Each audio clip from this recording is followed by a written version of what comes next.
Let me ask you something strange. What if the reason your blood pressure isn't coming down has nothing to do with salt, nothing to do with stress, nothing to do with your weight, your genes, or how much you're exercising?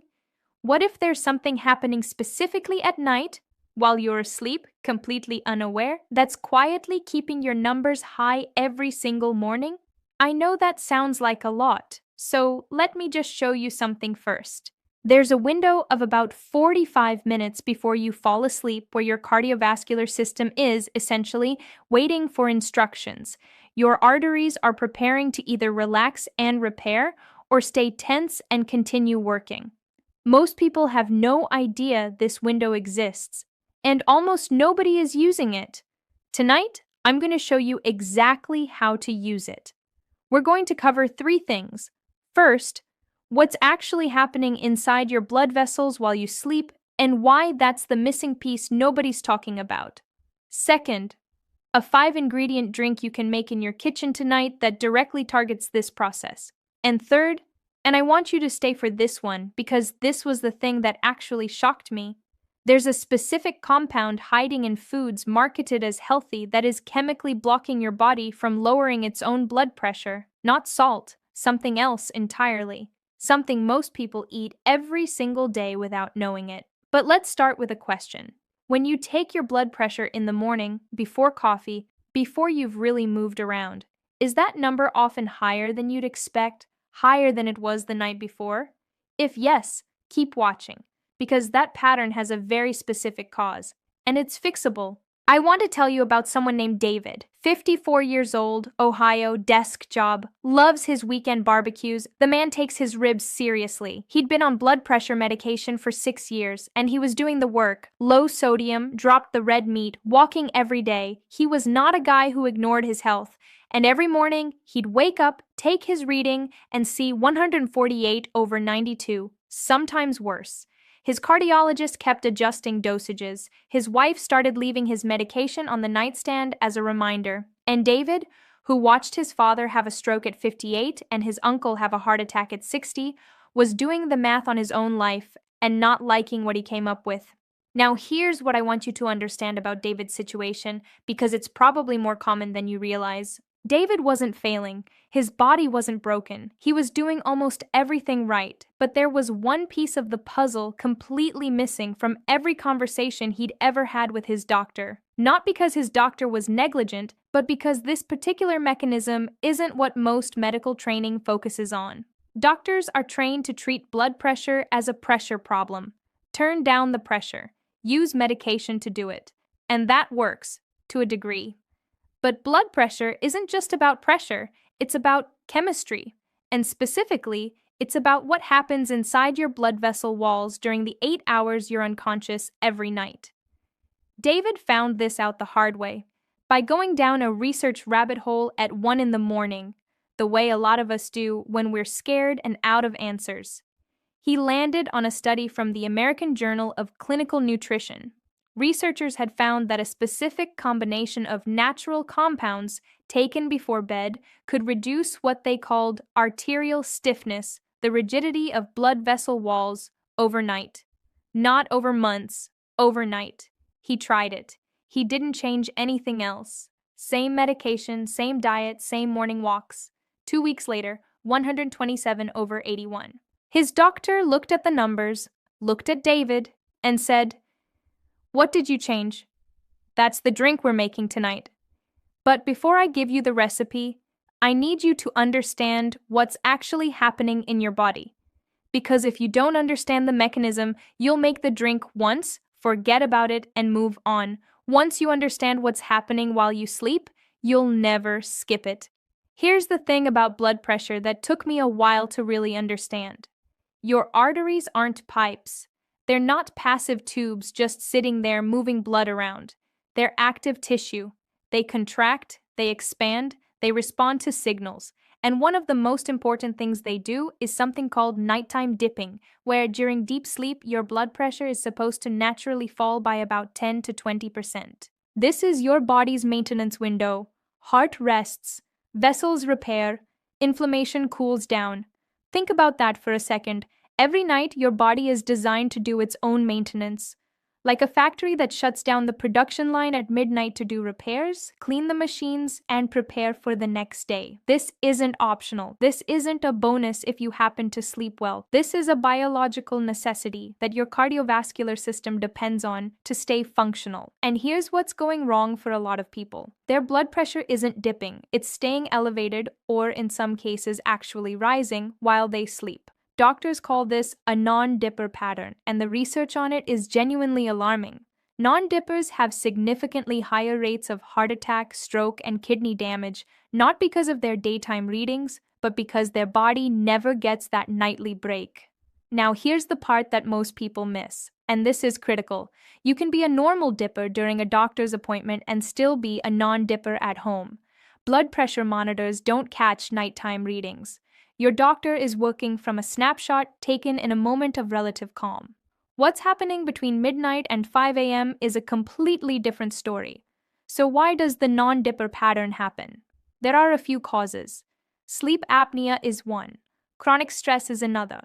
Specifically elevated cortisol overnight. But the one that's most treatable and most overlooked is this: a deficiency in the specific compounds that signal your blood vessels to relax. Your arteries have to receive a chemical message to let go. That message is delivered by a molecule called nitric oxide, and if your body isn't producing enough of it, or if something is actively destroying it before it can work, your vessels stay tense all night. The maintenance window closes, and you wake up at 1:48/92. The drink I'm about to show you is built around one goal: giving your arteries exactly what they need to actually relax overnight. Not suppressing symptoms, giving your body the raw materials to do what it's designed to do and was struggling to do without them. Let's get into it. The base of this drink is tart cherry juice, not sweet cherry, not grape, not made with real cherry flavor, tart cherry juice specifically. And I'll tell you exactly why that distinction matters. Tart cherries contain a class of compounds called anthocyanins. These are the same pigments that give the cherries their deep red color, and they work directly on the inner lining of your blood vessels, called the endothelium.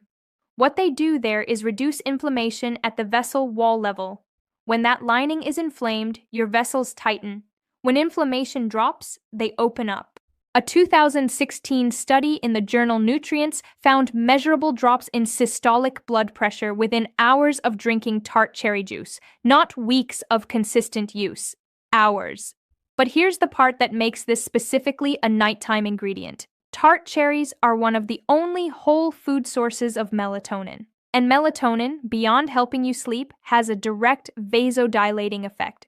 It physically signals your blood vessels to widen and relax during sleep. So you're getting two mechanisms at once: lower vascular inflammation and a direct chemical signal for nighttime vessel relaxation. And just to be clear, this is not the melatonin you buy in supplement form. This is naturally occurring melatonin in a food matrix, delivered alongside all the other compounds that help your body actually use it. The synergy matters. That's your foundation.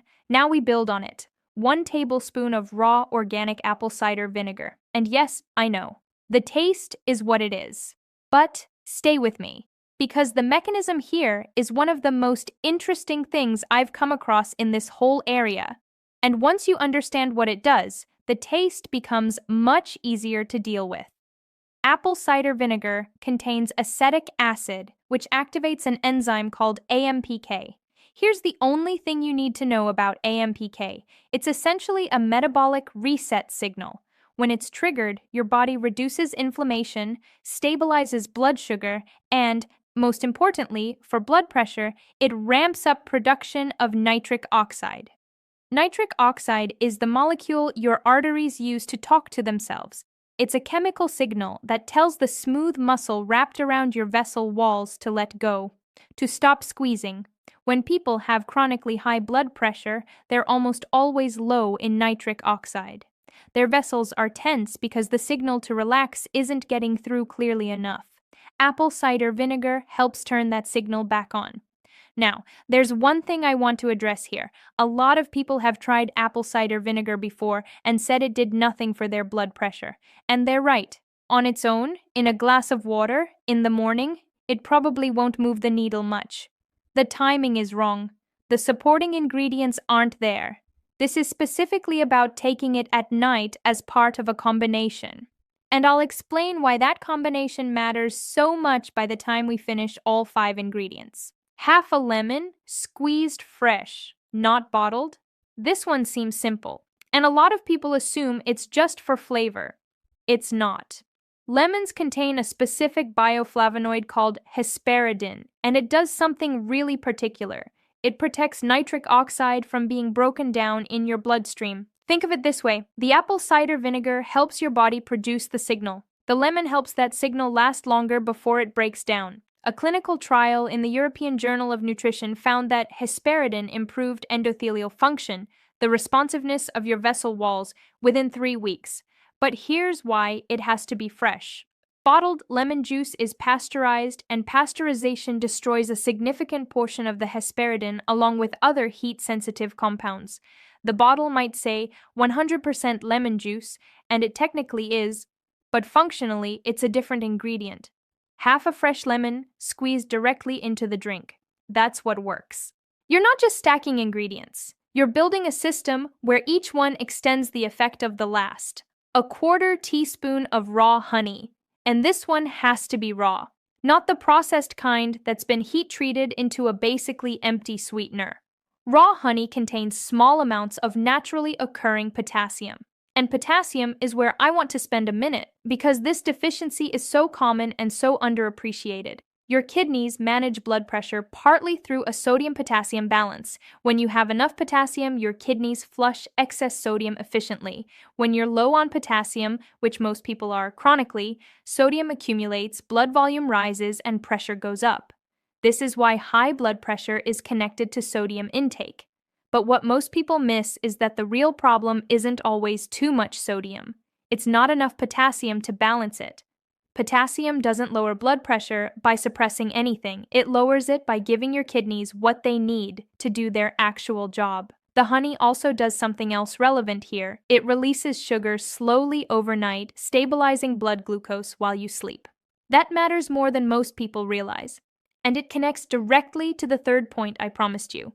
We're almost there. One more thing about the honey: a 1/4 teaspoon, not a tablespoon, not a generous drizzle. The small amount is intentional. You want the compounds without the sugar spike. The goal is glucose stability, not glucose elevation.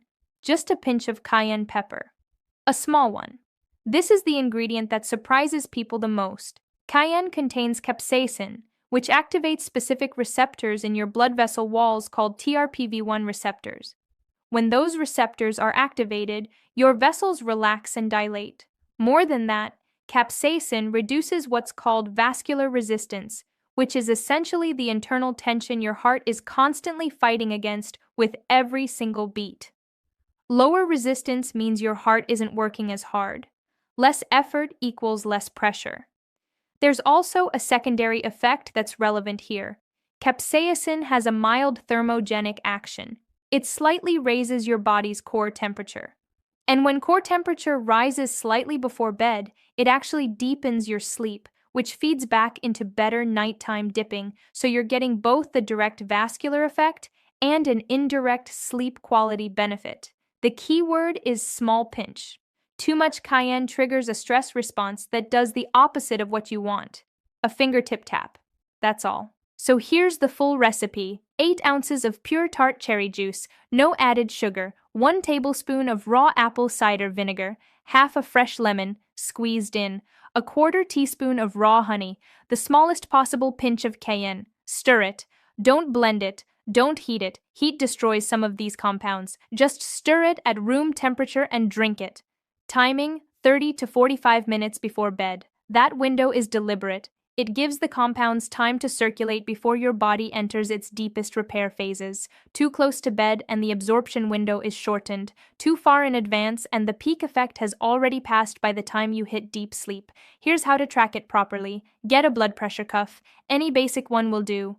Every morning for 14 days, before you get up, before coffee, take your reading. Write it down. Don't try to interpret it day by day. Look at the trend over 2 weeks. Blood pressure is variable. One low reading means nothing, one high reading means nothing. The line moving consistently in one direction over 14 days means everything. Do this for 14 nights. Most people see movement within the first week. Some don't see it until day 10 or 11, and then it shifts clearly. Now, the thing I promised you.